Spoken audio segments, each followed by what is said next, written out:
Okay, here we go.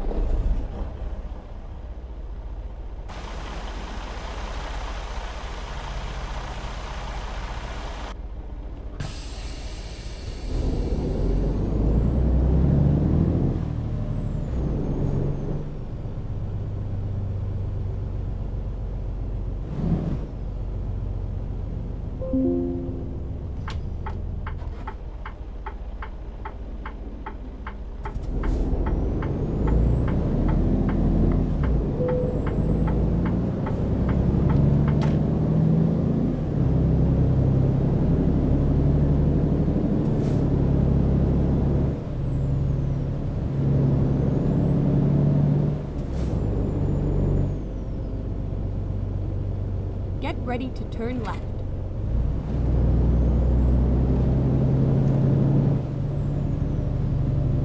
Turn left.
Keep left, and then turn left.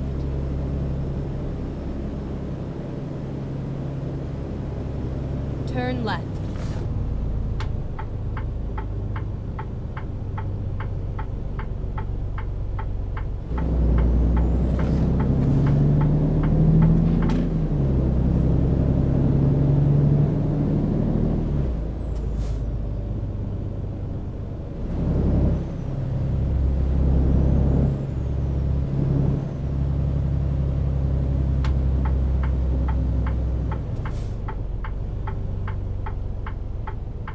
You have arrived at your destination. Your route guidance is now finished.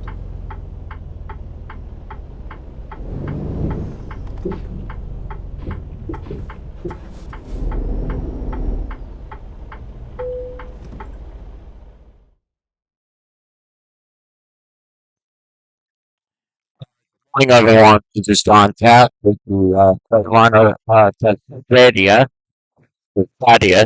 Uh, we're going to start with Salt Lake City miles today, and along Salt Lake City, and this is part of Rocky Mountain, and I'm hoping your weekend is going to be fun, and uh, uh, a short ride, 500 miles. We'll get them, and uh,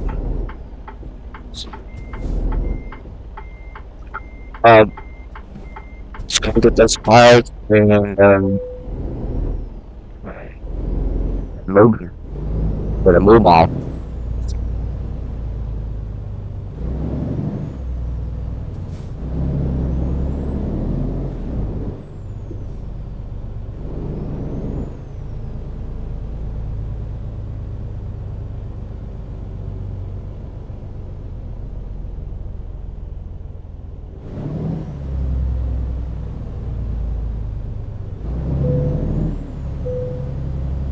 Ready to roll. Never mind. I'll find a new route.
Recomputing. Please, make a U-turn when possible.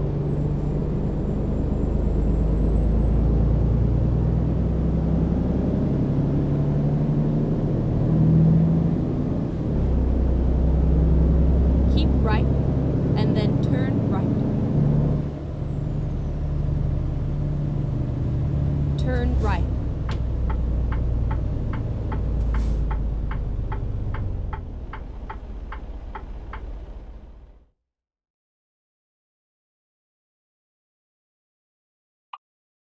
To big companies like theirs at whatever price they were offering.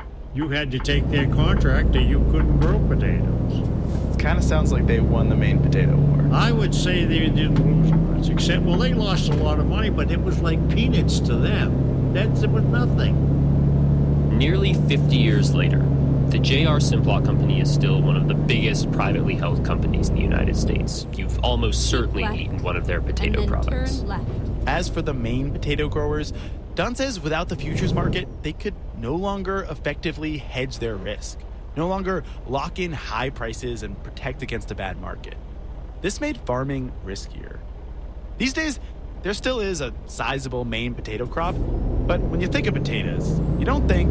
We've got mountains, we've got ocean, fertile land, and summer rain. We're the home of the great potato. We're the harvest land of Maine. Yeah, instead, everyone just thinks... When you want the right potato, you know just where to go. So look with seal that says it's real, genuine Idaho. Real good. That's because it's real Idaho. This episode was produced by Sam Yellowhorse Kessler with help from Emma Peasley. It was edited by Molly Messick, engineered by Valentina Rodriguez Sanchez, and fact-checked by Sierra Juarez. Our executive producer is Alex Goldmark. Special thanks to Stephen Sundheimer, Jerry Rafferty, Greta Schroeder at the Bangor Public Library, and the fine folks at Boise State's Archives Department. I'm Dylan Sloan. And I'm Nick Fountain. This is NPR. Thanks for listening. Hey, Nick. Hey there, Guy. What do you got in store for us this week on How I Built This? Well, today we're going to stay with the theme of agriculture because my guest is Ty Sadeh. He's the co-founder and CEO of a company called BloomX, and basically it's a tech company that builds robots which helps farmers pollinate their crops. And the idea is to add to the natural pollination that happens with insects, so, like bees. And what they do is they use artificial intelligence to pinpoint exactly when and how to pollinate most effectively. And Ty says that their technology could actually help farmers meet the challenges of feeding the world long into the future. people understand that we need to produce much more with much less. So I think that pollination is a tool to have better control, better performance, and also better environmental outputs on how you produce your foods in order to feed the world and Go to make straight it on. the same as we having today. Stick around because after the break, it's How I Built This. Some things in life are difficult, but making a difference in our community should be. Why not take your old or unused vehicle and donate it to Houston Public Media? Take something you're not using and turn it into something you can't get enough of. We'll handle the paperwork, provide free contactless pickup of your car, and issue you a tax receipt. If it's not in the best condition, don't worry about it. We'll take it. Call 877-252-0436 or donate online at houstonpublicmedia.org/vehicles. Hello Houston is a daily newsletter for the busy person on the go, delivered to your inbox every morning with a quick recap of the previous day and a look ahead at the current day's news. Sign up today at houstonpublicmedia.org/HelloHouston. Support comes from Comcast Business, partnering with companies to help keep their business moving by offering a network of cybersecurity solutions and round-the-clock support. Powering possibilities. Restrictions apply. ComcastBusiness.com. Support for NPR comes from the station and from the estate of Joan B. Kroc, whose bequest serves as an enduring investment in the future of public radio and seeks to help NPR be the model for high-quality journalism in the 21st century. From Carla Itzkovich, whose gift in memory of Moises Itzkovich, founder of the Moises Itzkovich Foundation, helps provide public radio news and information to communities around the world. And from ECMC Foundation at ecmcfoundation.org. Welcome back to How I Built This. I'm Guy Raz. So my guest today is Ty Sadeh. His company Blumex has developed technology to help farmers pollinate their crops, including one of their newest products, the crossbee. So the one product you have is this sort of apparatus that has these kind of metallic arms that physically vibrate the bushes. You also have another product called a crossbee, and I'll describe it because we're on a podcast. So it's basically like a long pole, and attached to it is like a panel. It's like a square panel, and a human holds this long pole and walks through, I guess, through the orchards and holds this panel up against the trees, and that also pollinates. So this is an electrostatic system. Can you explain how that works? Yeah, so you describe it correctly. That's the manual version that we have today. We're also developing a mechanical version, which is basically big mechanical arms that have big electrodes, big plates, flexible plates that they attach to a tractor or pickup. And that would just drive down the rows and electrostatically move the pollen from one flower to another. Yeah, what's happening there is that eventually we have two varieties that we use in the orchards to cross-pollinate. So avocado is a great example. We have the pollinator variety, the Ettinger, Fuerte. Is the Ettinger avocado the smooth-skinned one, by the way? Yeah, it's the smooth green. Yeah, I don't like those ones. Yeah. I'm a Haas guy. Yeah, usually. Give me those any day. Yeah, so, the market loves Haas, but we blend the pollinator variety to enhance the Haas productivity. That's why we put them near each other in the orchards. So what we do is basically we collect from the pollinator variety, could be Ettinger, Fuerte, other smooth skin avocados, and we transfer the pollen that we collect in the plate, just rub it by friction on the flowers that we want to pollinate on the Haas. So you take basically the pollen from one variety of avocado with these electrostatic plates and you transfer it to another variety of avocado. Why? Which is the Haas. Yeah, but why do you do that? So why we do that is because honeybees don't like to pollinate the Haas avocado flowers. They don't like the pollen taste. They don't like the nectar. So if you don't have, it's not that they're not pollinating at all. It's not binary, right? But eventually, statistically, you will have less visits of honeybees. You will have less fruits. Okay. So statistically, we increase the distribution of pollen because we predict what is the right time when pollen is receptive to collect it. Is that generally in the spring, presumably? Yeah, so it's in the spring, but I mean not as a period. I'm talking really every day. We know what is the right per day. We know the hours. How do you know hours? How are you able to know that? The the algorithm. Basically, that what we do there is to understand how environmental conditions affect flowering behavior. And by that, basically, that's something that, part of the secret sauce of how we built that. But in every crop is different flowering mechanism, different complexity, but the operational essence is the same. We're trying to understand what will be the right time in every day, having those temperature, humidity, and sun of light. What will be the right time to pollinate? Tomorrow, the day after tomorrow, and etc. So we can identify that, but it's a per day practice because, for example, avocados have 1 million flowers in a season of 1 month and a half. One avocado tree? Yeah. Eventually out of it, if you will have 200 fruits from an avocado tree, that would be amazing. From one tree, even though there's 1 million flowers. Yeah, and that's why we're trying to improve the statistics of the pollen distribution on the right and the best conditions we can have, and then to affect the size, to affect the fruit sets, and that's what we are doing. So you could in theory, if you could get that tree to produce 250 or 300 avocados, that could be... Exactly. Well, one weird question. There must be a point where the tree should not be producing that much fruit because it would damage the tree. Again, you're totally right, and maybe I can take it back again. In the natural process, trees don't need to have 200 fruits.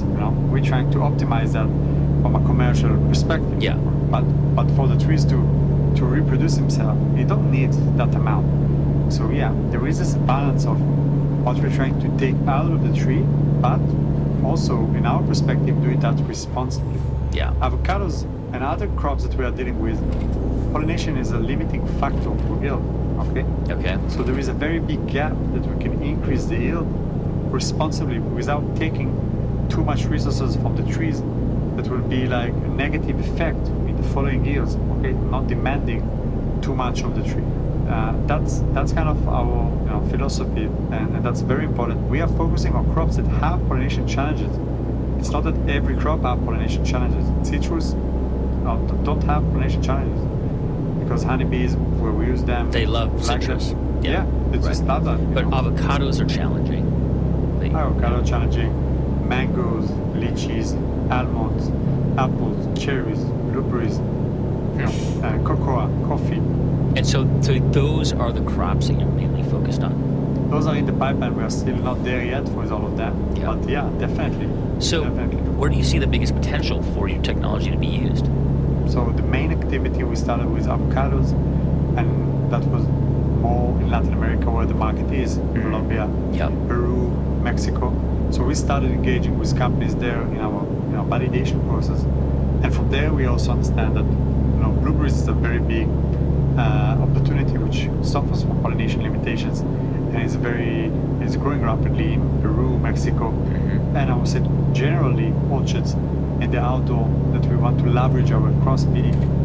So it could be the subtropical like mangoes, lychees, and macadamia or nuts. So that's the purpose.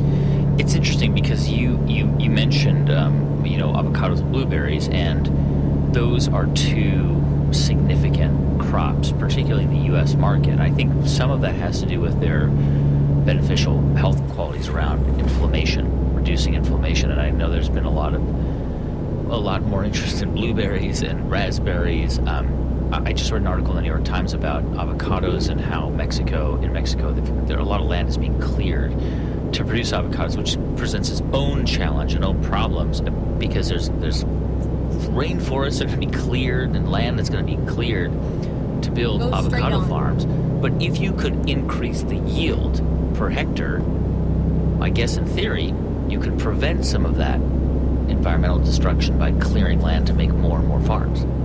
You're definitely right, and I think you really touched the point of, I talked about what I'm doing here, which is trying to face with global challenge and find a solution. So that the incentive to better produce from your own farms, it's better by mentally and financially for you, okay? And that's something that retailers, having this conversation with their producers, and that's something that became more and more aware of. And that's something that is also something that we can measure and add value for the grower. it's a conservative world, agriculture, but I think that this problem of pollination and where we are is something that growers really want to use and solve.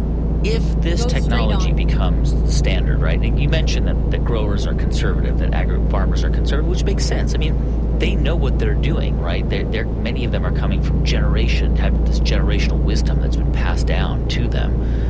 So they have a deep sort of inherent understanding of land management and so on. But I mean, they are innovators too. There's a lot of innovation that happens in big commercial agricultural facilities.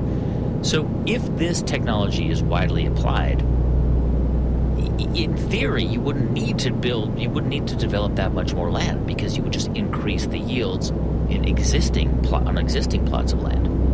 Yeah, I think that our mission, that's part of our mission statement from an environmental perspective for sure, and that's not only us but also for the farming industry. So I think that pollination is a tool to have better control, better performance, and also better environmental outputs on how you produce your foods. People understand that we need to produce much more with much less. Not only as a buzzword, that's the reality that we'll need to face in order to feed the world and to make it the same as we have it today. Tai Sadeh, thank you so much. Thanks a lot, Guy. It was a pleasure. That's Tai Sadeh, the co-founder and CEO of BloomX. Hey, thanks so much for listening to the show this week. You just heard an excerpt, and if you want to hear the full episode of How I Built This, you can find the show wherever you get your podcasts. This episode was produced by J.C. Howard, with music composed by Ramtin Arablouei. It was edited by John Isabella. This hour of Planet Money and How I Built This was produced by Casey Herman. I'm Guy Raz, and you've been listening to How I Built This.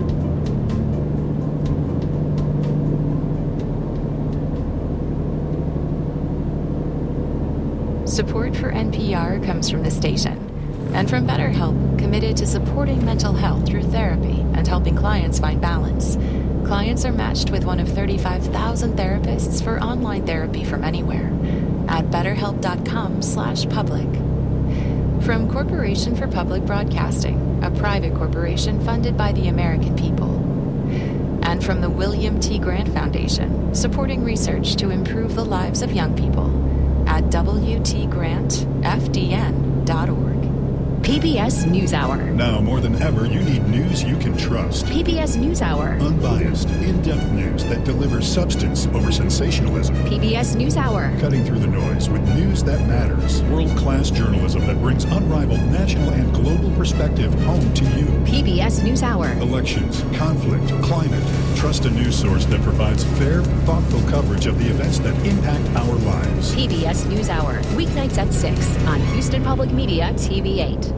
If you took part in our recent fundraiser, take an extra step to have your donation matched. Current and retired employees may be eligible for an employee matching program. Visit houstonpublicmedia.org/match to search for your company.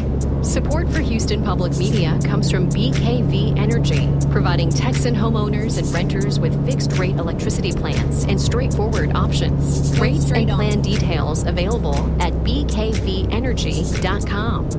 Good morning from the University of Houston. We are having a sunny day today, mostly clear, high of 87, low of 69. It's looking the same for halfway through the week as well. This is your NPR station, KUHF Houston, News 88.7, a service of the University of Houston. It is now 10 o'clock.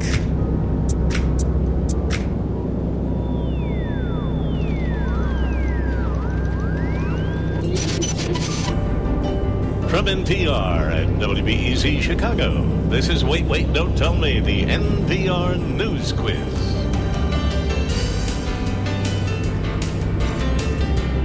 I'm Bill Curtis. And I'm Peter Sagal. It's been a while since sports fans in Chicago could take any pride in our hometown teams, but it looks like we'll finally get a place in the record books, because while anybody can reach the top, there's only one bottom.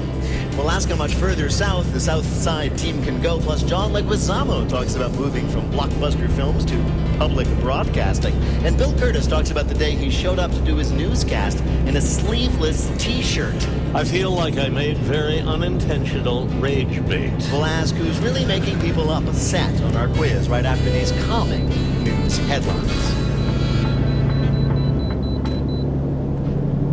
Live from NPR News in Washington, I'm Louise Schiavone. With the start of the school year, there's a renewed political hot focus on the high cost of childcare. As NPR's Andrea Hsu reports, both former President Donald Trump and his running mate, Senator J.D. Vance, confronted the issue this week. At a campaign stop, Trump was asked, if elected, what legislation he'd support to make childcare more affordable. Trump responded by saying the amount of money needed to tackle that problem is small compared to what his proposed tariffs on imports would bring in. He did not say whether he'd spend some of that money on childcare. Meanwhile, J.D. Vance suggested that more families could rely on grandparents for care and that there should be fewer educational requirements for childcare workers. Since the temporary pandemic-era bump in federal aid for childcare expired, President Biden has been unable to get Congress to approve additional spending at the levels needed to make childcare more affordable for most Americans. Andrea Hsu, NPR News. The family of a 26-year-old American activist killed in Israel yesterday say they want an independent probe of her death. The Israeli military says it's investigating. NPR's Carrie Kahn has details. Relatives of Aishinur Ege say an Israeli investigation would not be adequate. They called on U.S. officials to order an independent one. Several eyewitnesses told NPR that Ege was targeted by Israeli troops with a single shot to the head. There had been a confrontation between protesters and soldiers earlier, but fellow activists say Ege was shot later while she was standing under an olive tree. Israel's military says it is investigating reports of the killing of a foreign national while firing at, quote, an instigator of violent activity. Ege, a recent graduate of the University of Washington, had just arrived in Israel to join protests against expanding Israeli settlements in the West Bank, which are illegal under international law. Carrie Kahn, NPR News, Tel Aviv. A series of overnight drone attacks has caused explosions in Ukraine's capital, with debris falling near the country's parliament. Straight on. The BBC's Paul Moss reports that this happened as President Zelensky continued efforts to shore up support from European allies. Russia launched 67 drones overnight. Ukraine says they only shot down 58. What happened to the others isn't clear, but there were reports of explosions in Kiev and fires breaking out. Yesterday saw President Zelensky again plead with Ukraine supporters to donate more air defense systems and other equipment. And he repeated his request for permission to fire the rockets it has been given deep into Russian territory, a request still rejected by the US and other allies. On Saturday, Mr. Zelensky met the Italian Prime Minister, once again emphasizing the need for more military hardware. The BBC's Paul Moss. This is NPR News. Welcome to Medical Discovery News. I'm Dr. David Niesel. And I'm Dr. Norbert Herzog. We attract mosquitoes from the clothes we wear to the amount of carbon dioxide we exhale. Pregnancy and exercise also make us targets. Now we're learning that the microbes on our skin can also attract them. Mosquito bites are a nuisance, but they can also spread viruses and parasites to humans such as dengue, West Nile, Zika, and malaria. A new form of protection could be through manipulating the bacteria that naturally live on our skin. The study found that at least two bacteria there, Staphylococcus epidermidis and Corynebacterium amyloicotum, deposit a waste product called lactic acid. We know that mosquitoes can smell this product, so researchers wondered whether non-lactic acid-producing microbes prevent or reduce mosquito biting. They began by removing the genes in both bacteria that make lactic acid.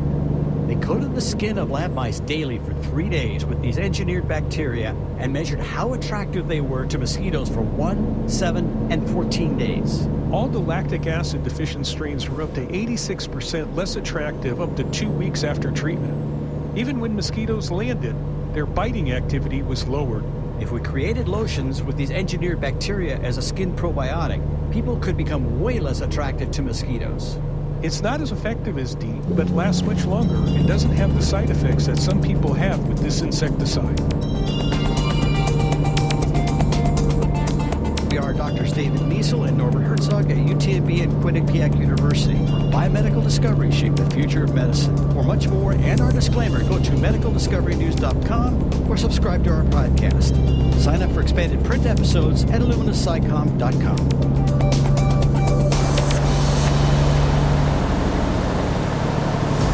Hi, I'm Camille Nelson, your member relations specialist. If you are a monthly Always member and need to update your donation payment method, you can go online to houstonpublicmedia.org/update. Our easy online form will ensure that your information remains secure. Also, consider making the switch to EFT. You will help lower our processing cost, which puts more funding into the programming you love, trust, and rely on. Thank you. The following program was taped in front of an audience of real live people.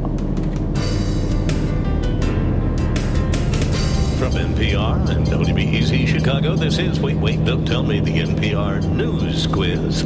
Forget pumpkin spice latte season. I'm all the basic bitch you need. I'm Bill Curtis, and here is your host at the Studebaker Theater at the Fine Arts Building in Chicago, Illinois, Peter Sagal. Thank you, Bill. Thank you, everybody.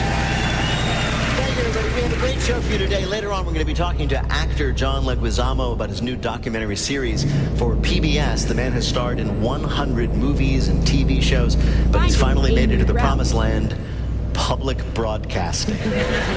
Well, you can skip right to the front of the line and be on the air now. Just call us to play our games. The number is 1-888-WAIT-WAIT. That's 1-888-924-8924. Let's welcome our first listener contestant. Hi, you're on Wait, Don't Tell Me. Hi, this is Kevin Teal from Des Moines, Iowa. Hey, how are things in Des Moines, Kevin? Very nice for the summer. Heat wave's gone, so we're getting ready for fall. That's good. What do you sound like you're from Iowa, and I love it. What do you do there? Currently retired, working down that bucket list of things everybody does when they retire. Okay. And I have to say, being on the show today is one of those bucket list things. Okay. That's great. Well, we are honored to make that list. Let me introduce you to our panel, Kevin. First up, she's the host of the trivia podcast Go Fact Yourself, which now airs weekends on Southern California Public Radio, LAist 89.3. It's Helen Hong. Hi. Next, he's a comedian headlining the Ann Arbor Comedy Showcase October 3rd through the 5th and the Atlanta Punchline October 17th through the 19th. It's Hari Kondabolu. Hey, Kevin.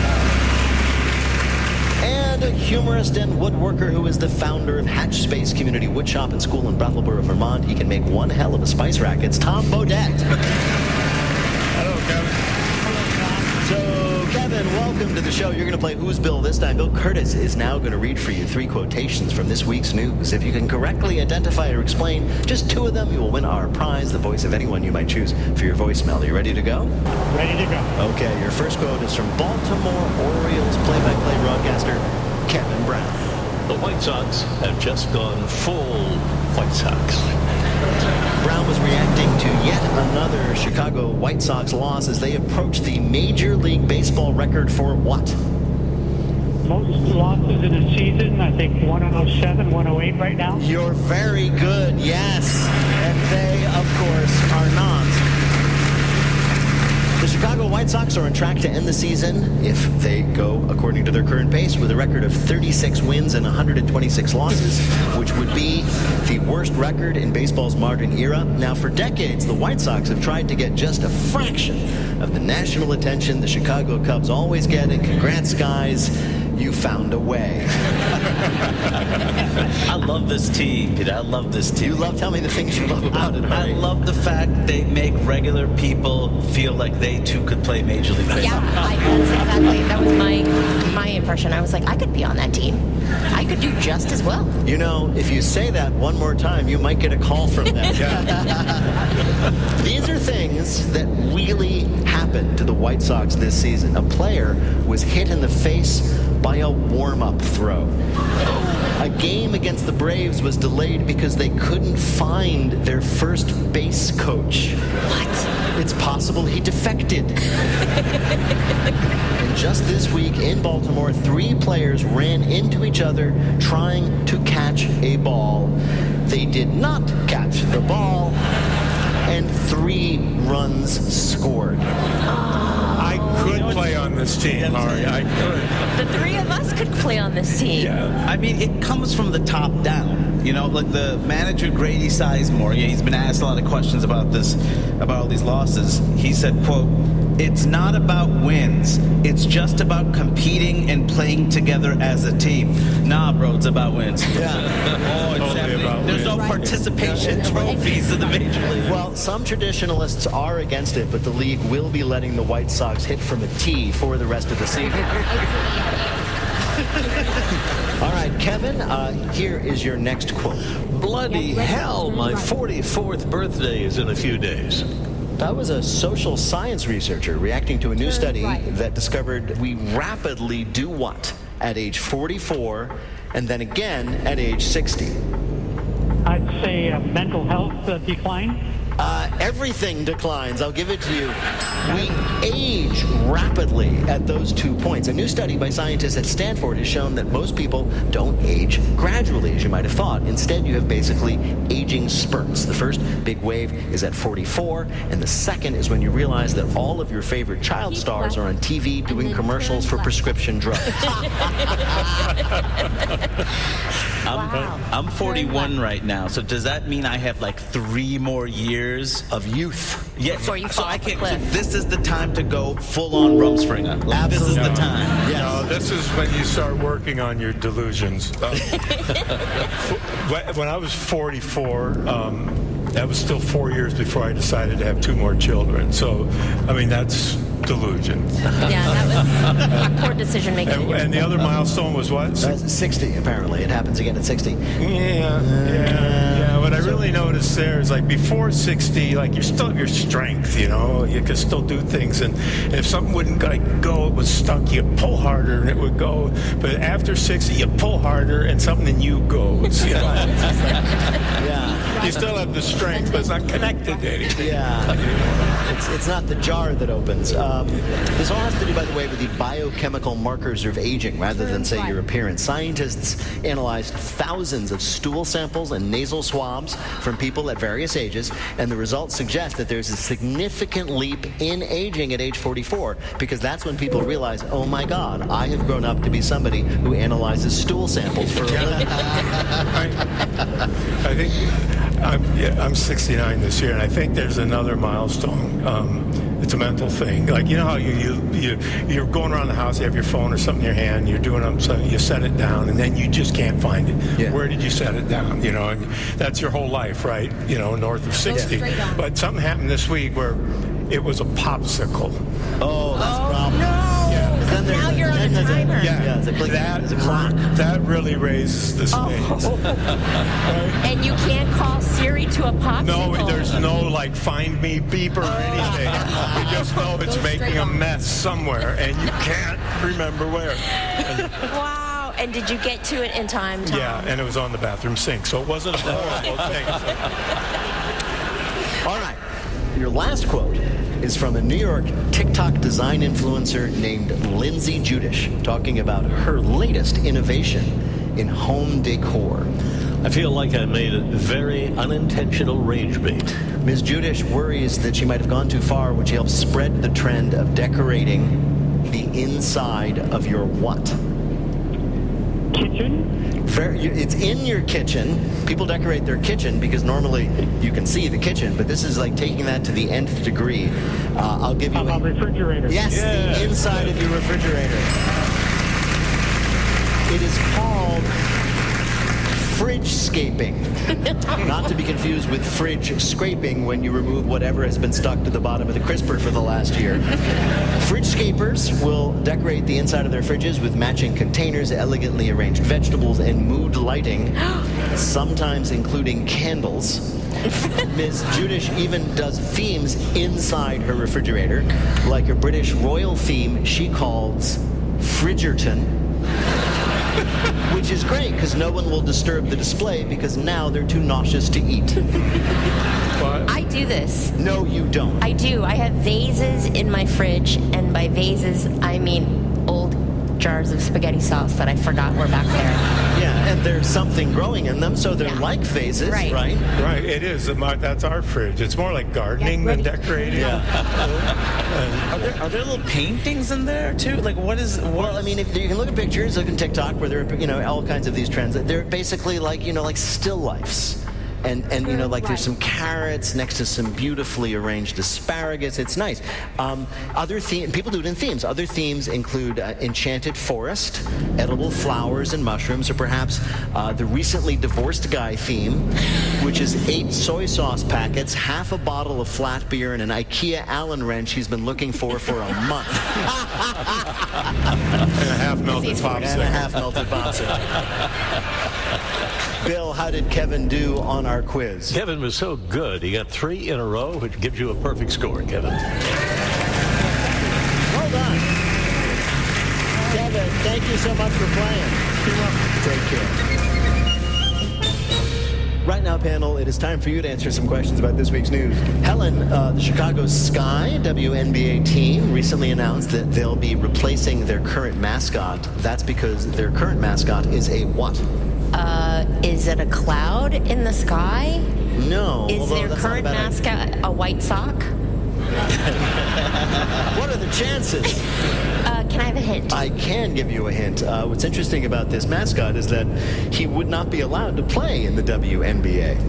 Oh, a man? It's a man. No. Yes. The Chicago Sky WNBA team is finally getting rid of the mascot they've had since the team was founded in 2006, a masked and muscly man named Sky Guy, because nothing says female empowerment like an unidentified male watching women exercise. Wow. Isn't that kind of Revenge of the Cheerleader stuff, though? I mean, like men's sports, they have I guess so. Well, I mean, everybody does love his halftime show where he comes out and explains to the woman how to play basketball. The Sky has unveiled his replacement. It's a new mascot, Sky the Lioness, whose uniform number will be 00, representing, we assume, boobs. This is also just like typical male management thinking, being like, all right, we got to get rid of the guy. Do we go with a girl? Nah, an animal. Let's just pick an animal. Pick an animal. A predator, that. At least that. It's Yeah. based on the lions, the famous lions at the Chicago Art Institute. The two mascots will share duties through the end of the season, at which point Sky the Lioness will eat Sky Guy alive and send it forward.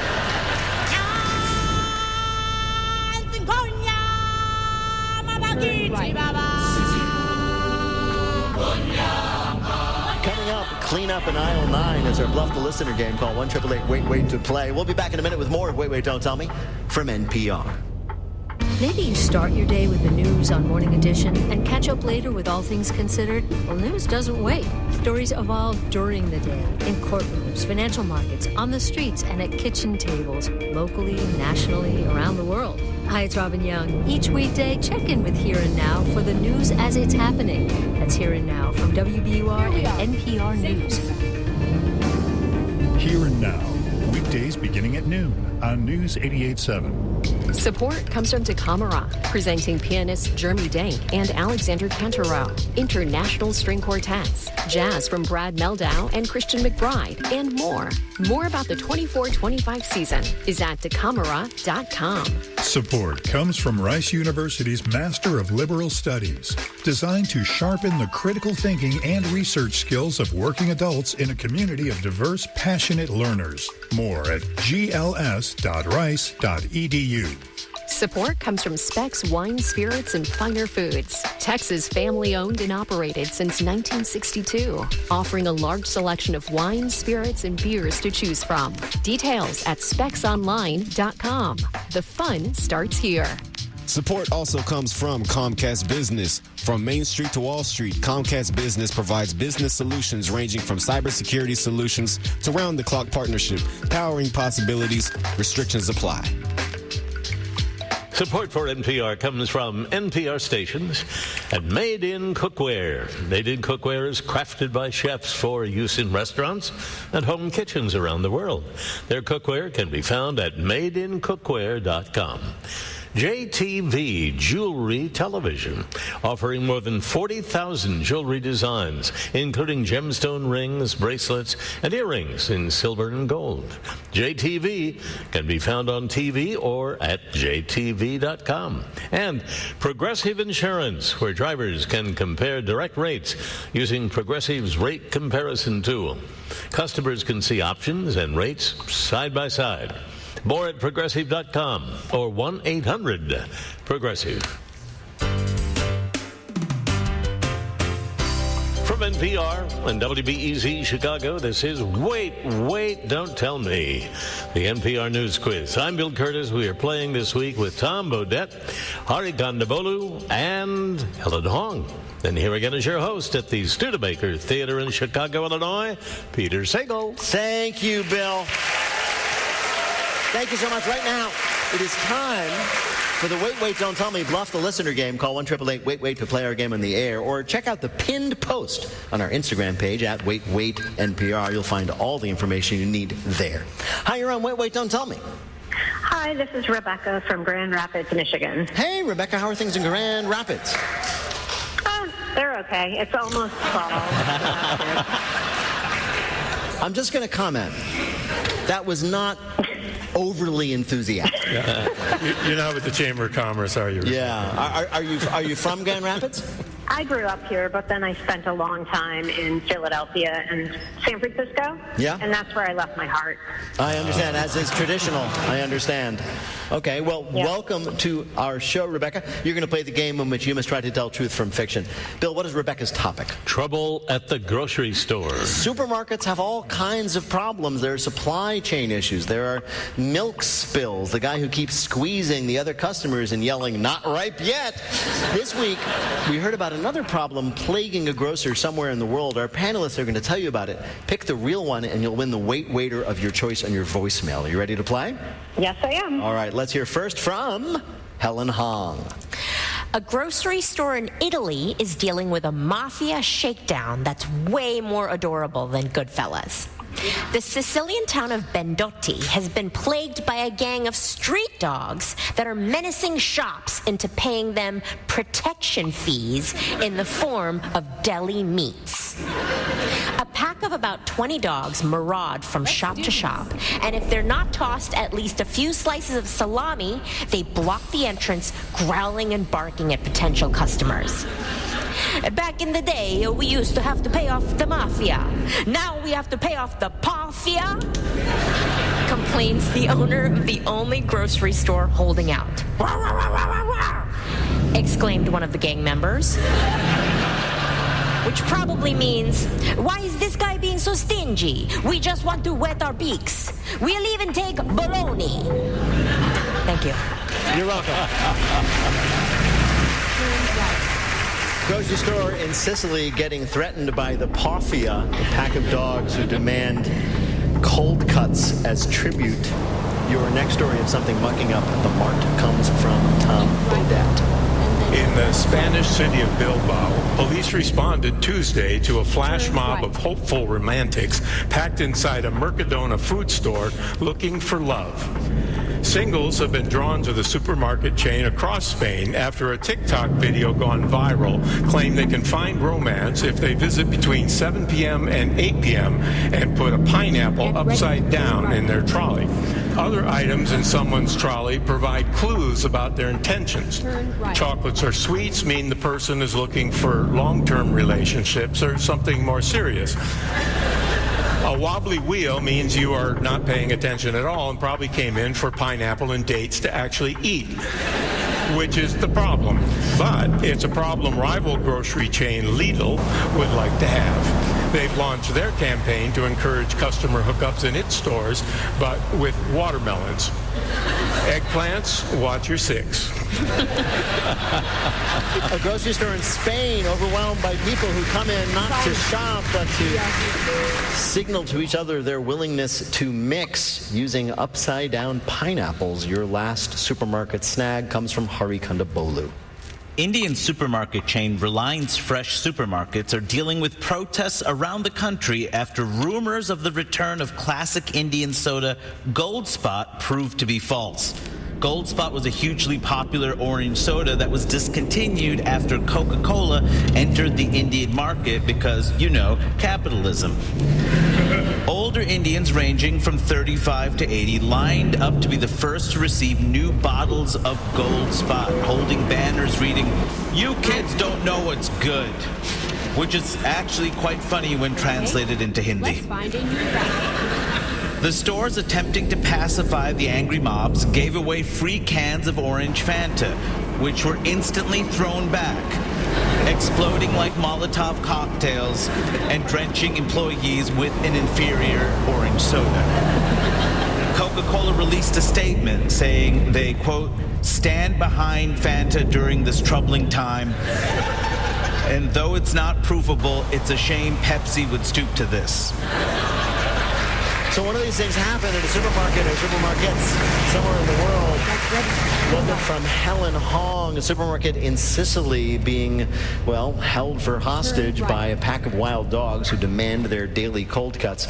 From Tom Baudet, a supermarket in Spain that is being overrun by hot young people interested in meeting each other, which they're signaling with pineapples. Or from Harikandabolu, a supermarket beset by protesters demanding the return of their favorite orange soda. Which of these is the real story of supermarket travails in the news? I think I'm going to go with Tom. You're going to go with Tom's story about the supermarket singles scene. Well, we spoke to someone who knows all about this real story. You would grab a pineapple, place it upside down in the cart, and bump into the cart of whoever you're interested in. That was Grace Snelling, a reporter at Fast Company, who reported on the pineapple takeover at the Spanish grocery store. Congratulations, Rebecca, you got it right. Thank you so much. You earned a point for Tom Baudet, but more importantly, you have won our prize, the voice of anyone you might choose, for your voicemail. Congratulations and well done. Thank you so much. I'm very excited. Thank you. Thanks, Rebecca. Take care.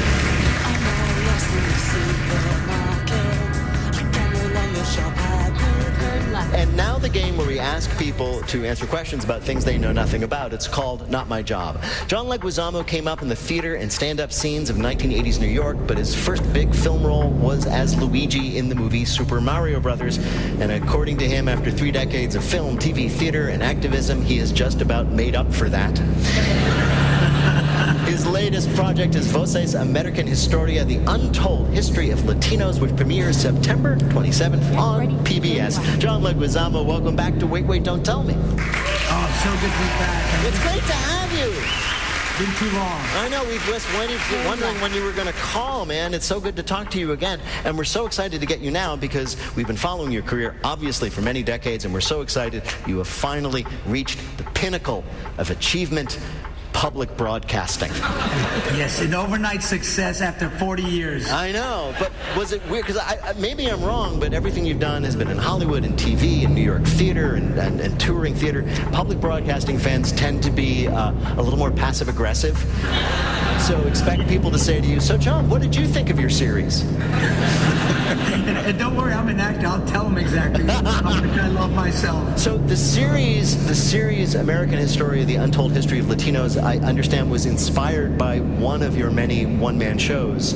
In this case, your own personal examination of Latino history, right? Yes, it was based on Latino Latin history from morons because I learned my son was being bullied, and I wanted to weaponize his knowledge and his history of his people. I didn't know we finished building the railroads. I didn't realize we were the first fighters to create unions in the 1930s. And then, we've been persecuted, but we've also contributed so much. We just reached a milestone last year. We contributed $3.2 trillion to the GDP yearly as a Latino culture. Wow. So I want some back. I understand. My son is a huge fan of yours, and by that, of course, I mean because of your Ice Age movies and TV. Yes, I'm so happy to hear that. We're about to do Ice Age 6. You are, as you just reminded everybody, Sid the Sloth. First of all, I got to ask, did your kids love that growing up? Because they were just about the right age, right? Based on, I think, when the movies came out? No, they were weirded out by their father, the way I look, and then doing that voice, and they were too young. It's weird. A lot of parents come up to me, they go, oh, you know who this is, Sid the Sloth? And I go, sir, it's not going to work out. And they go, no, do the voice. And I do the voice of Sid, hi, and the kids are like freaked out because they see this face. They don't get it. Yeah, I remember Ray Romano was in the show, and I told him the same thing. Oh, my son's a big fan because of the Mammoth. He's like, yeah, don't tell your son you talk to me. It's just going to mess them up.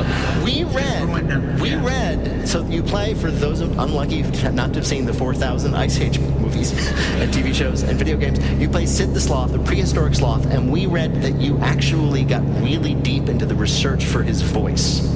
Is that right? Well, yeah, because I did like 50 voices for the director, Chris Wedge, and he said, I just want you to do your voice. I go, I don't want to do my voice. I want to do a voice. I'm an actor. So I did, Southern voice for the sloth because he's slow. Then I went a little more ghetto on it. Come on, what you want? And he goes, nah. So then I got Discovery Channel footage. And I saw that sloths stored food in their cheek pouches, and it would ferment and they'd get drunk. And so I started eating the sandwich. And I put it on cheek pouches, and I walked around the house waiting for it to ferment, and it didn't. But what happened? Then I got slushy in my mouth, and I called the director, Chris, guess who this is? And he's like, I have no idea. It's Sid the Sloth. I found myself, and that's how I did it.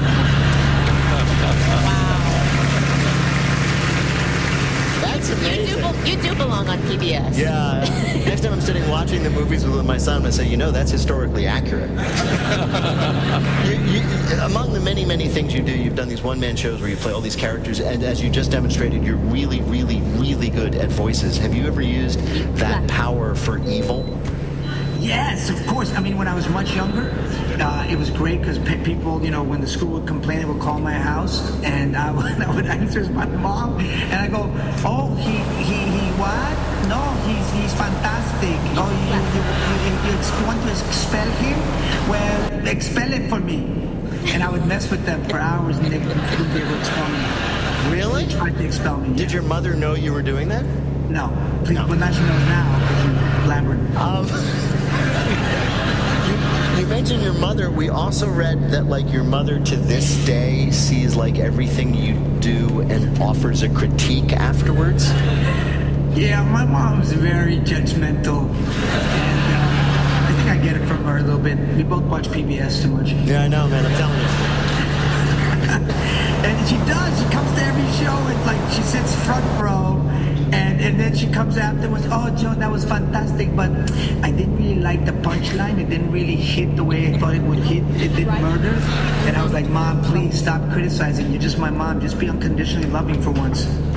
Wait a minute. You started as a stand-up. You've been doing this for a long time. And your mother actually critiques you in, stand-up? She always does. She's like, oh, man. I go, Mom, you're not a director. You're not in the business. Stop giving me, notes. I don't need your notes. Really? I'm 60 years old. Stop giving me notes. Does she pitch you jokes? I think so. No, she doesn't pitch jokes. She just, wants to change this, change that, fix this, cut that, trim, kill your darlings. Is she going to critique this? Is she going to listen and go, oh, I don't think you talked about me enough? I'm not going to tell her about this. Okay, yeah. All right, that's fine. That's the only way to keep her away. Well, John Leguizamo, it is such a pleasure to talk to you again, and this time we have asked you here to play a game that we're calling Can We Fix It? Yes, we can. So this year, as I'm sure you know, because everybody's been celebrating, this year marks the 25th anniversary of Bob the Builder. Oh, wow. The beloved kids show about a British contractor whose trucks are alive. So in honor of that, we're going to ask you 3 questions about, I guess we'd call them Mr. Builder. Get 2 out of 3 right, you'll win our prize for one of our listeners. Bill, who is John Leguizamo playing for? Nora Wing of Ithaca, New York. All right. Here's your first question. You ready? Go for it. I'll do my best. Bob the Builder is popular around the world, but some changes needed to be made internationally to show there, including which of these? A, in France, they had to add clocks to the background to prove that no one goes over their 35-hour approved work week. B, in Canada, Bob always includes maple syrup as a construction material in his projects. Or C, in Japan, they had to add a fifth finger to his animated four-finger hand so that kids did not think Bob the Builder was a member of the Yakuza. I'm going to go with Canada and maple syrup because it sounds ridiculous but plausible. So you think that Bob the Builder in Canada, they just cut in things as a now to make sure this sticks. Here's some maple syrup. And they go, sorry. Oh wow! I thought I was that was amazing. I thought I was in Toronto. No, the answer was actually C. You see, as is well known in Japan, if you're a Yakuza member and you displease your boss, they cut off one of your fingers. So a four-fingered animated character would have unpleasant connotations. That's dark. It is. It really is. I didn't want to go that dark. All right. Here's your next question, John. You have two more chances. Bob the Builder is more than just a very popular kids' TV show. Which of these is another example of Bob's cultural dominance? A, he once went to #1 on the UK singles charts with a cover of Mambo No. 5. B, Alexander McQueen had an entire runway show of Bob the Builder inspired designs. Or C, he had a best-selling cookbook called Can You Bake It? Yes, You Can. Oh, man. I'm going to go with A. You're going to go with A? You're right. Yes, he did a cover of Mambo No. 5. What a relief. All right, you have one more question. If you get this right, you win. Bob the Builder popped up at a surprising place a few years ago when people browsing the on-demand menu of Britain's Channel 5 saw a picture of Bob as the image representing what show? A, the season premiere of Britain's Got Talent. B, a documentary about 9/11. Or C, the movie Eyes Wide Shut. Eyes Wide Shut. Sort of the sexual, all the Yes, sexual. I know, yes. Yes, Bob, just imagine Bob the Builder wearing one of those weird masks that Tom Cruise was having, I won't picture that, so I'm going to go with A again. You're going to go with A again. Britain's Got Talent. The idea of this guy's got talent. He can build stuff. He can build things, right? I mean, Sadly, the answer was B, a documentary about 9/11. wait, no, I meant B. You meant B. Oh, he meant B. He meant B, Bill. He meant B. Let's give it to him. Yeah, okay. I'm sure. I mean, I thought I misheard you. And of course you were right. I have an accent. I have a New York City accent. Exactly. Yeah, exactly. Apparently, if the way it worked was, if Channel 5, and this is how it works, you turn on your streaming service, there are these icons indicating the shows you could be watching. And when Channel 5, they didn't happen to have a picture to go with any given show, they just plugged in a picture from Bob the Builder. So Bob was the image for this 9/11 documentary, and also something called Murdered by My Daughter. So, Bill, how did John Leguizamo do in our quiz? 2 out of 3. Yay! Johnny, you did good. I'm amazing. I'm brilliant. I belong on PBS. John Leguizamo is an actor, writer, and producer whose new series Voces American Historia, The Untold History of Latinos, premieres on PBS September 27th. John Leguizamo, what a great thing to talk to you again. Thank you so much for spending time with us. Good luck with the show. We'll see you next time. Thank you. So fun. Thank you. Bye-bye. 1, 2, 3, 4, 5. Everybody's outside, so come on, let's ride to the builder's yard. In just a minute, the one word you cannot say in church. That's in our Listener Limerick Challenge. Call 1-888-WAIT-WAIT to join us on the air. We'll be back in a minute with more of Wait, Wait, Don't Tell Me from NPR. Hey, it's Francis Lamb, host of The Splendid Table. This week, we're all about apples and agave, or should I say cider and tequila and mezcal, some of the oldest and most fascinating drinks traditions of our continent. From their botany to their history and culture, it's a spirited episode of The Splendid Table. That's Splendid Table tomorrow, September 8th at 12 noon. You know a good story when you hear it. Makes you feel, laugh, think. Sometimes you get a little teary. I'm Scott Simon, host of Weekend Edition Saturday, and each week we bring you stories from around the country and around the world. Stories that help you learn, make you smile, catch you by surprise. Please join us every Saturday for the news you need and the stories you won't forget. Saturdays 7 until 9 a.m. on News 88.7. Tonight on Houston Public Media TV8, My Music presents Frankie Valli, Ronnie Spector, Little Anthony and the Imperials, and other artists from the 50s and 60s. It's all new rock, pop, and doo-wop. Tonight at 7:30 on TV8. Support comes from Interfaith Ministries, offering House of Worship group tours and online educational resources that focus on a deeper understanding of Houston's religious diversity. More information at imgh.org/IRCP. Support for NPR comes from NPR stations and Raymond James, a firm focused on transforming lives, businesses, and communities through tailored wealth management, banking, and capital market solutions. Disclosures at raymondjames.com. Workday. With AI at the core of its system, Workday is committed to delivering continuous innovation to prepare organizations for what's next.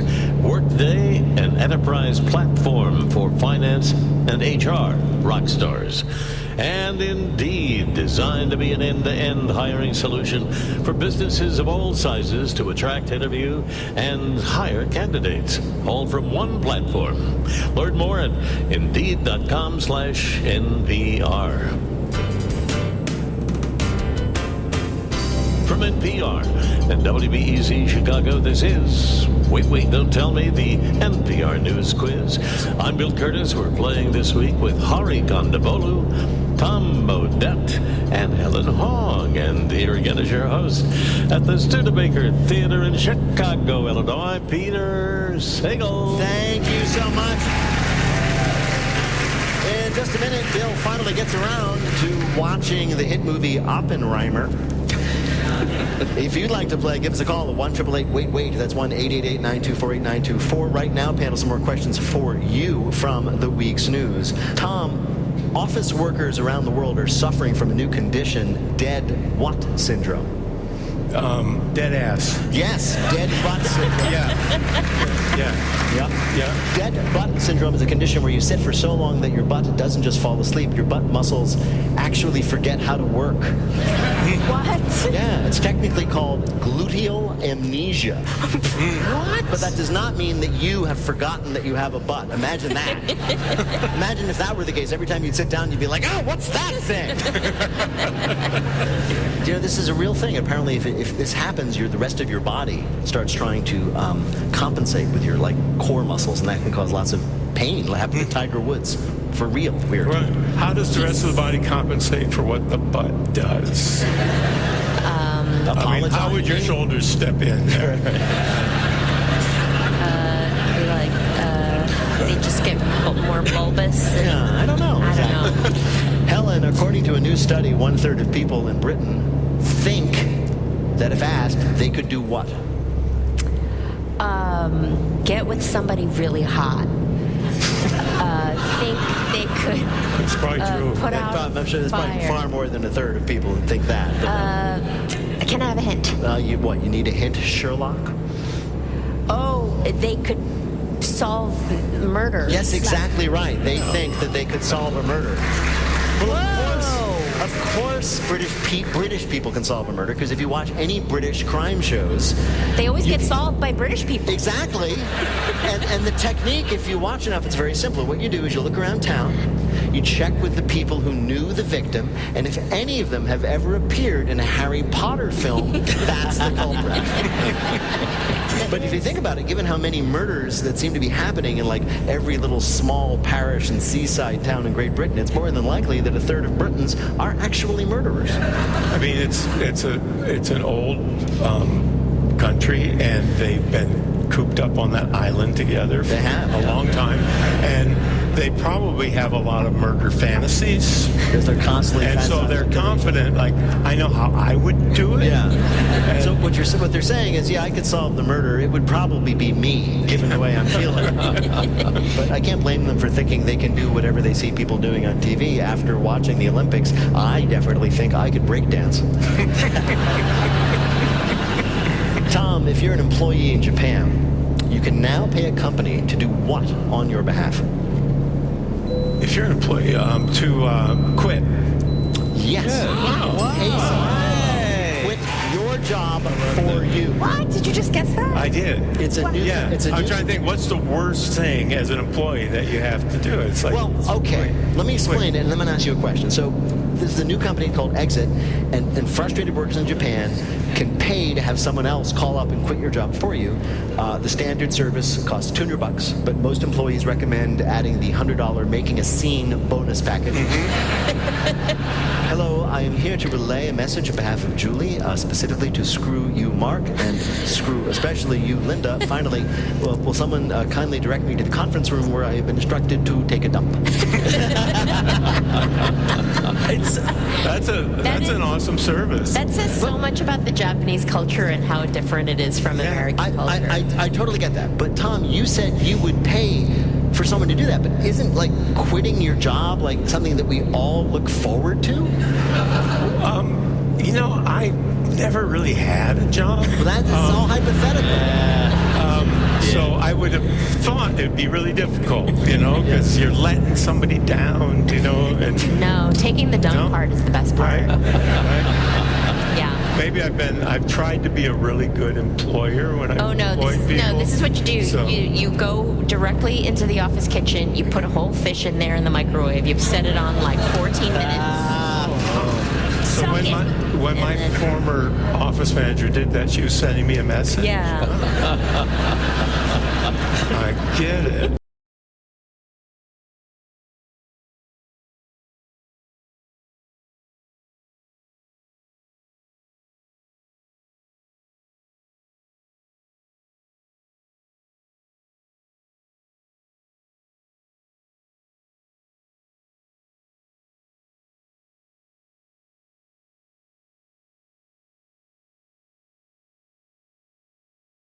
It's a game where you have to listen for the rhyme. If you'd like to play on air, call or leave a message at 1-888-WAIT-WAIT. That's 1-888-924-8924. You can see us most weeks here at the Studebaker Theater in downtown Chicago. For tickets and information for all of our live shows, just go over to nprpresents.org. And be sure to check out our new sister podcast, How to Do Everything, hosted by our producers Mike and Ian. This week, they try to help the astronauts stranded on the space station look their best. Hi, you're on Wait, Don't Tell Me. Hi, this is Alex from Jersey City, New Jersey. Hey, Ollie from Jersey. What do you do there? I am a former teacher, and now I am a stay-at-home mom to 2 boys. Oh, a stay-at-home mom with 2 boys. How old are your boys? 3.5 and 1.5. Oh, my God. Wait a minute. Are you my wife? Because I also have a 3.5 and a 1.5-year-old boy. How are your guys doing? You know. No, I do. Well, Alex, welcome to the show. Bill Curtis is now going to read for you 3 news-related limericks with the last word or phrase missing from each. If you can fill in that last word or phrase correctly, and 2 of the limericks will be a winner. You ready to play? Yeah, I'm ready. Here we go. Here is your first limerick. Wearing flip-flops to play is a fickle call. This new upgrade from Reebok should tickle y'all. For this old people sport on an undersized court, these new shoes are a must to play. Pickleball. Pickleball, yes. If your 40-yard dash time is of course not, this is the athletic shoe for you. The Reebok's X Recess Nano. It's just the thing you need to dominate the court built where children used to have a place to play. These new shoes, we are told by Reebok, are specially made for pickleball's constant side-to-side movement. It's amazing. I was having such a hard time playing in my forward-only Nikes. I mean, I would buy that just because I was playing pickleball like a year ago, and I tore multiple calf muscles playing it. And then 2 elderly gentlemen had to carry me to the other side of the gym. And one of them had a life alert bracelet on. And so if those shoes can help, then maybe What was your choice of footwear at the time? just sneakers. Oh. No. Can I give you some advice about that? Never tell that story again. Here is your next limerick. Our worship groups left in the lurch. For new congregants, we're on a search. But Episcopal terms make most modern folks squirm. So our church will not call itself Church. Church, yes, very good. The Church of England is dropping the word church. No. Yes. It's part of their new initiative to bring more people into the fold by tricking them. Oh, they just called it, now they just call it England? Something like that. I mean, I'll go. They built 900 new branches, which is what they call their parishes, in the last 10 years, and not one of them has church in the title. What? Yeah, can't wait to go get some knee time down at the local Jesus hole this Sunday. Wait, so what are the sign out the door They call say? it like, of England? Yeah, it's like religious center or community center, just not the word church. People don't like the word church. If they're really serious about bringing in more people, I have 3 words: pumpkin spice Eucharist. All right, here is your last limerick.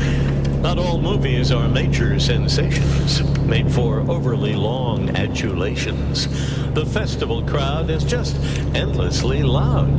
Please stop with the standing Ovations, yes. After a movie got a 17-minute standing ovation at the Venice Film Festival, The Guardian published a plea for people to just start being normal. I mean, yes, we all love Tilda Swinton, but there are limits. A standing ovation should not itself need an intermission. Apparently, the film festivals are suffering from ovation inflation. People are saying, for example, that the new George Clooney movie, which premiered there, must not be any good because it got a standing ovation that only lasted 4 minutes. What? Right? Which is like practically nothing. That is, Really? That's like, at the end of a regular concert when you know the encore's coming, Yeah. but they pretend that the encore's not coming. Right. And they're like, thank you, good night. And people are like, yeah. Even those are like 3 minutes now. Yeah, I know, and they're terrible. Yeah. And they come right back out and they're like, psych, we're not done. You're like, well, we knew because you didn't play your biggest hit. Bill, how did Alex do in our quiz? Alex, tell your boys you won 3-0. Congratulations.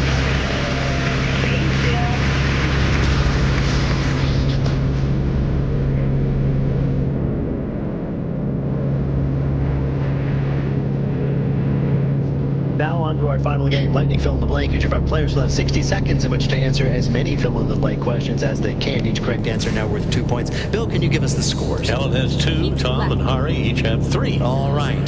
Helen, you're in second place. That means you're up first. The clock will start when I begin your first question. Fill in the blank. On Wednesday, ABC News officially released the rules for next week's presidential blank. Debate. Right. On Tuesday, a bad economic report led the blank to drop 600 points. The Dow Jones? Yes, this week officials in Paris said they were considering making the Olympic rings on the blank a permanent feature. On the Eiffel Tower? Right. On Labor Day, over 10,000 hotel workers across the U.S. went on blank. Strike. Right. This week, a Dutch woman had to leave her Zoom meeting after her cat blanked on camera. Pooped. No, dragged a live pigeon into her living room. According to a new study, better eye health could prevent 20% of blank cases. Eyeglass wearing cases? No, dementia, believe it or not. On Oh. Tuesday, a new study revealed that 1 in 20 people got foodborne illness from not properly blanking their vegetables. Washing. Right. This week, a house in California was listed for $500,000 despite the fact that it had been blanked. Slid down a landslide. No, chopped in half by a falling tree. After the tree fell on it, the house was left with loose wiring, no ceiling, and missing walls, or as a real estate agent actually put it, quote, an open concept floor plan. The listing says potential buyers could start demolition immediately, or if they want to save some money, just wait a while and see if another tree does it for them. Bill, how did Helen do in our quiz? Good, Helen. 5 right, 10 more points, total of 12, and the lead. All right, good job. Well done. I am arbitrarily picking Hari to go next. Here we go, Hari, fill in the blank. On Tuesday, Foreign Minister Dmytro Kuleba became the latest member of Blank's cabinet to resign his post. Putin? No, Zelensky. On Monday, a former aide for the governor of New York was accused of acting as a spy for blank. China. Right. According to officials, the deal for a ceasefire in blank is 90% complete. Gaza. Right. On Tuesday, the Vatican announced that the blank had started a 12-day trip throughout Southeast Asia. The Pope. Right. This week, a British man arrested for grand theft auto was banned from blanking for the next 2 years. Driving? No, not just driving, banned from touching any automobiles. On Wednesday, NASA confirmed that a dangerous blank had burned up in the atmosphere over the Philippines. Meteor. Right, an asteroid. Last week, a Navy commander was relieved of duty after a photo was released of him firing a rifle without noticing blank. It was turned the wrong way. I'm going to give it to you. He did not notice that the scope was turned the wrong way. It wouldn't have been that big of a deal unless the ship was under attack and the commander kept saying, we don't have anything to worry about. I checked through the scope and the enemy is really, really tiny. Bill, how did Hari do in our quiz? You got 5 right, 10 more points. His total is 13, which puts him in the lead. All right. So how many then does Tom Bodette need to win? 5 to time, 6 to win. All right, Where's Tom. my popsicle? Here we go. Tom, this is for the game. Fill in the blank. On Tuesday, 7 Republican-led states filed lawsuits seeking to block the Biden administration's latest blank relief plan. Student loan. Right. On Monday, the Justice Department seized the plane of Venezuelan President Blank.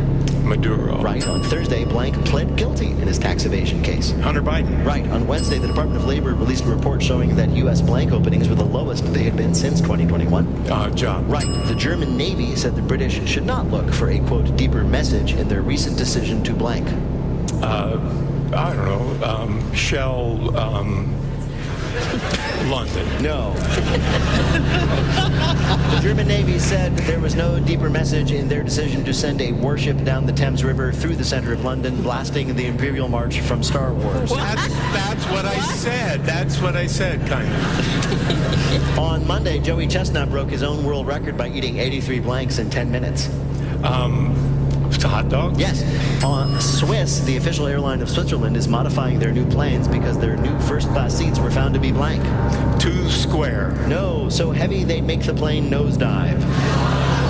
Swiss, I think the Swiss would have thought of that. You'd think. Right. Swiss was forced to add balancing plates to the rear of their aircraft because their new Hyperlux first-class cabins made them too front-heavy to fly. What? And that's just the weight of the seats. Also weighing down the first-class passengers, of course, are the chains they forged in life.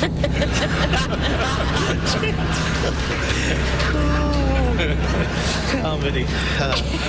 Bill, did Tom do well enough to win? Tom got 5 right, 10 more points, 13 ties with you. Well done. That was hard.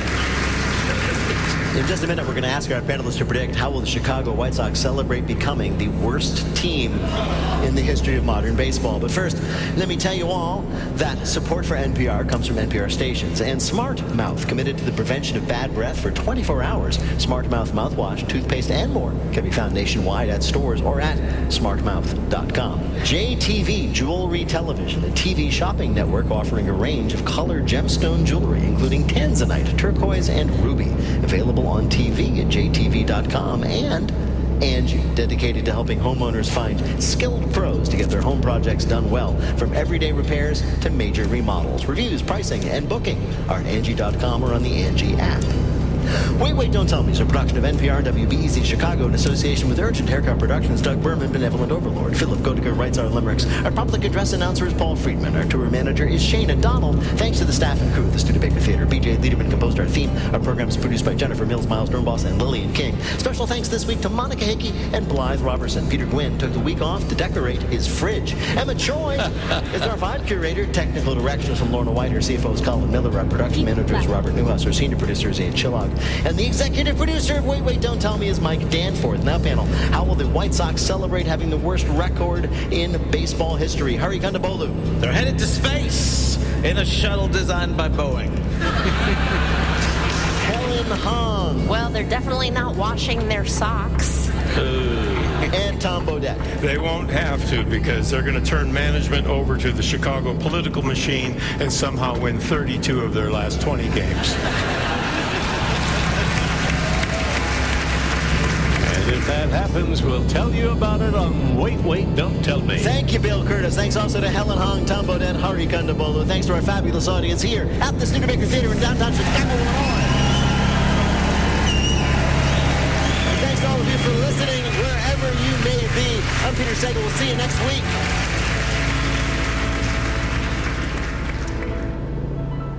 This is NPR. Every 10 years, there's a census. And every 10 years, the same people aren't counted.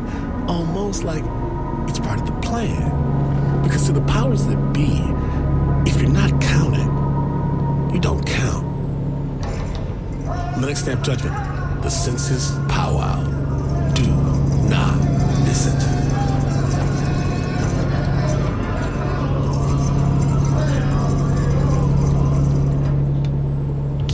Good afternoon from the University of Houston. We are looking at a high of 87 today. Sunny.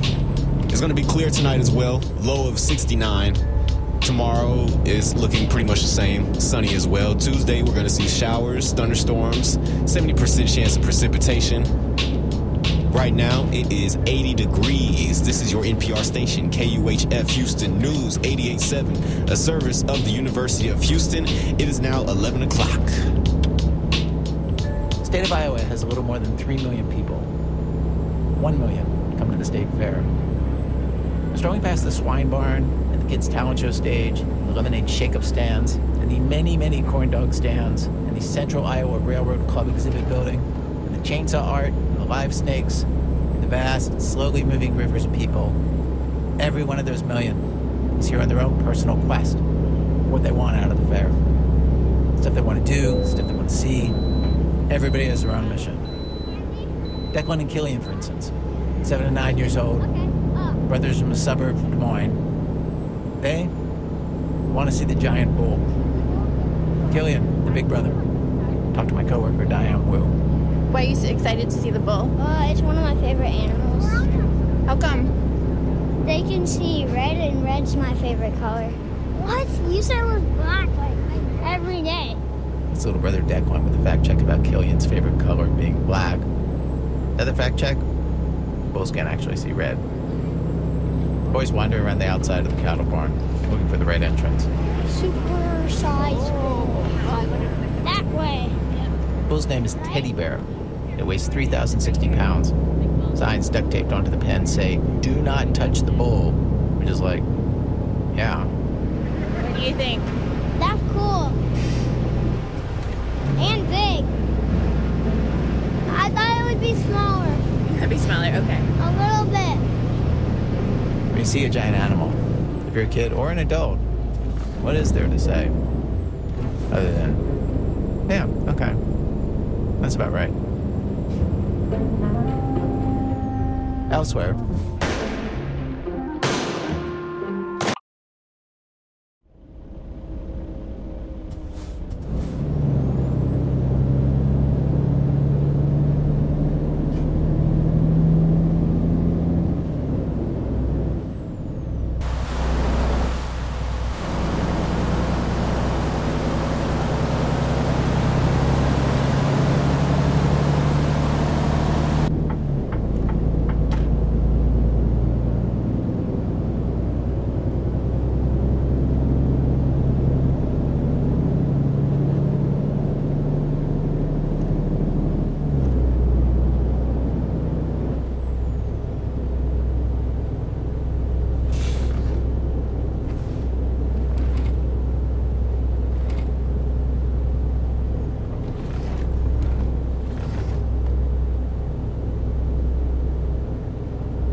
recomputing.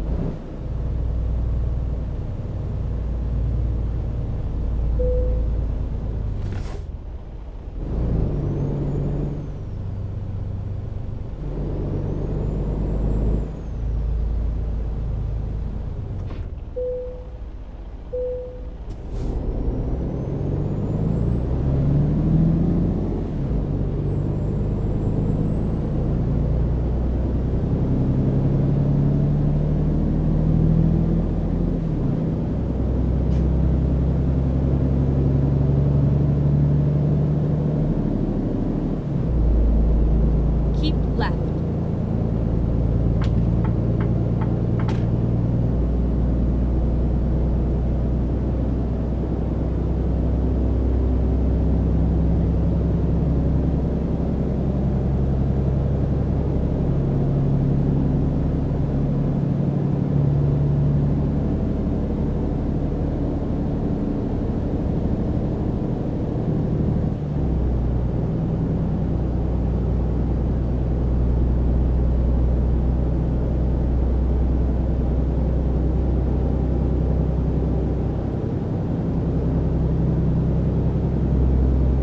Keep left.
Keep right, and then exit right.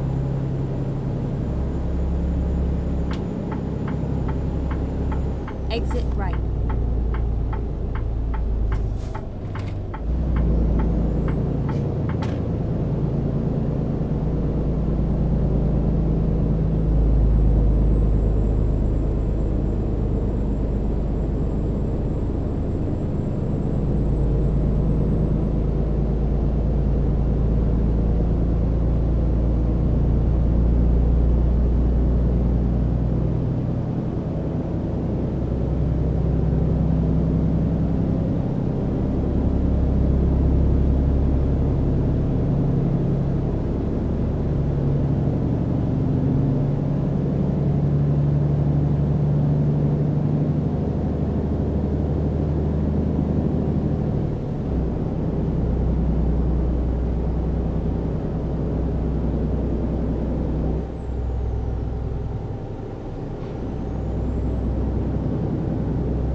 Go straight on.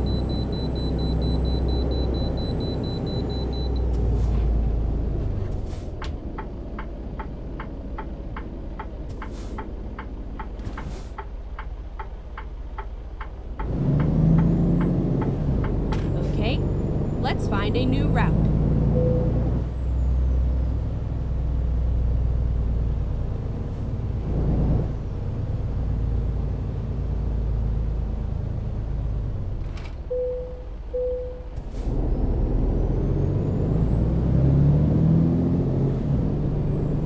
Get ready to turn right.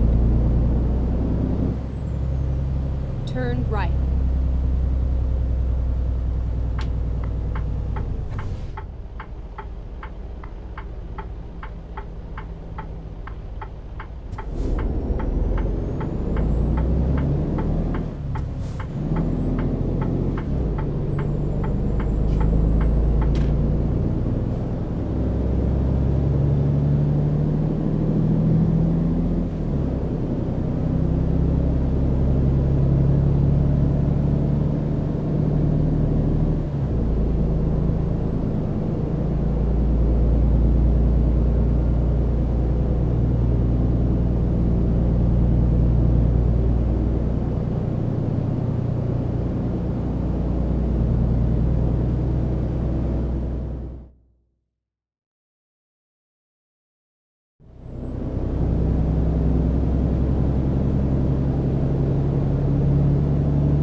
ready to turn right.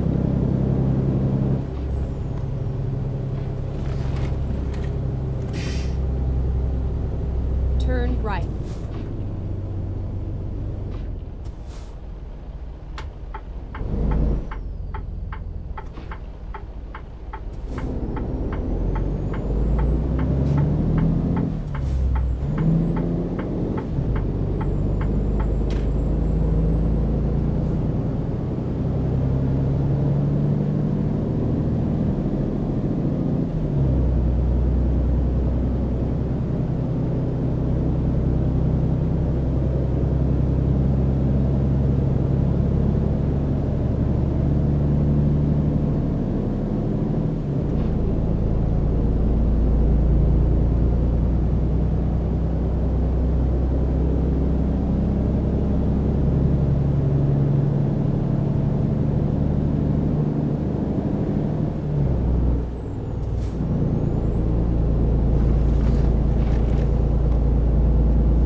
and then continue straight on.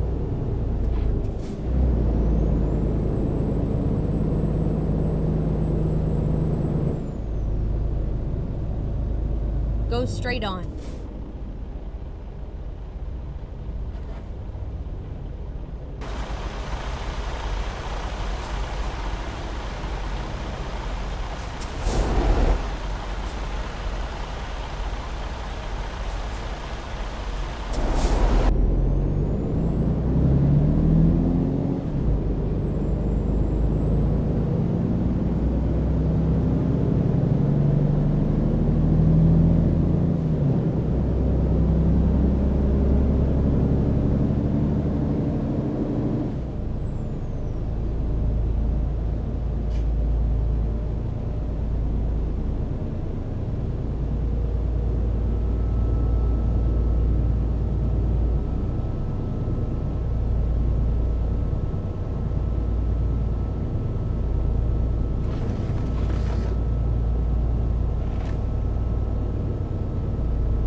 Get ready to turn right.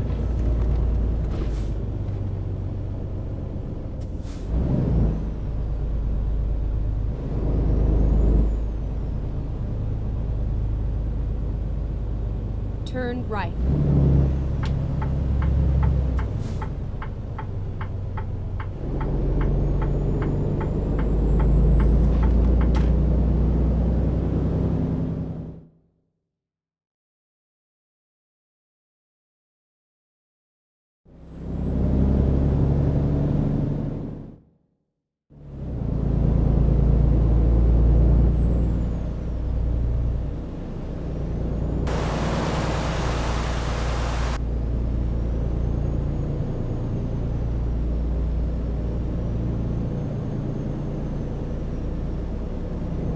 Get ready to turn left.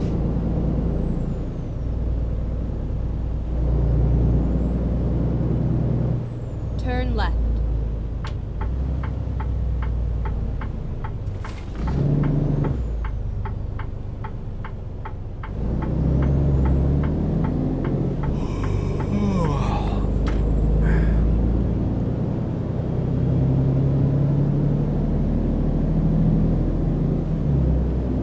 Get ready to turn right.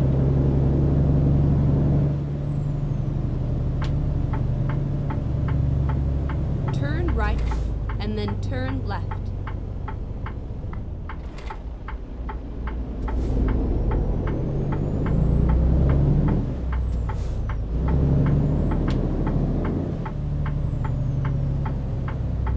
Turn left. It's all over now.